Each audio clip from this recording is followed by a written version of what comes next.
ചേർത്തലയിൽ അമ്മയും സുഹൃത്തും ചേർന്ന് കൊന്ന നവജാത ശിശുവിൻ്റെ മൃതദേഹം ബന്ധുക്കൾ ഏറ്റെടുക്കില്ല എന്ന് അറിയിച്ചു. അതോടെ പഞ്ചായത്ത് ഈ കുഞ്ഞിൻ്റെ മൃതദേഹം ഏറ്റെടുത്ത് വലിയ ചുടുകാട്ടിൽ സംസ്കരിക്കുമെന്നാണ് അറിയിച്ചിരിക്കുന്നത്. രഘുനാഥ് നാരായണൻ വിവരങ്ങളുമായുണ്ട്. രഘു, കഴിഞ്ഞ ദിവസങ്ങളുണ്ടായ സംഭവമാണ്. ഓരോ ദിവസവും ചുരുളഴിഞ്ഞു വന്നപ്പോഴാണ് എങ്ങനെയാണ് ഈ കുഞ്ഞ് കൊല്ലപ്പെട്ടതെന്നൊക്കെ വിവരം വന്നത്. ബന്ധുക്കൾ അല്ലാതെ എന്തെങ്കിലും പ്രതികരിക്കുകയുണ്ടായോ നമ്മളോട്? ഒപ്പം സംസ്കാരം നടന്നോ?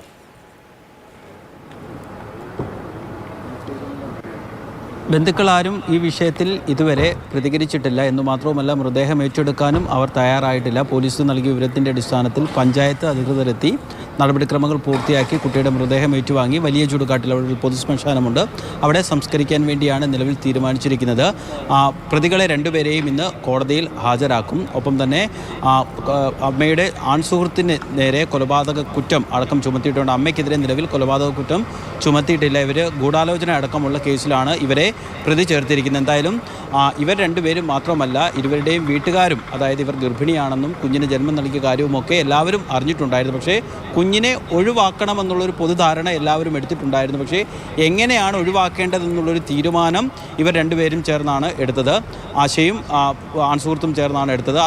അതുകൊണ്ടാണ് മറ്റുള്ളവരെ ആരെയും കേസിൽ പ്രതി ചേർക്കാതിരിക്കുന്നത്. അല്പസമയത്തിനകം രണ്ട് പ്രതികളെയും കോടതിയിൽ ഹാജരാക്കും. ശരി, രഘുനാഥ് നാരായണനാണ് വിവരങ്ങൾ നൽകിയത്.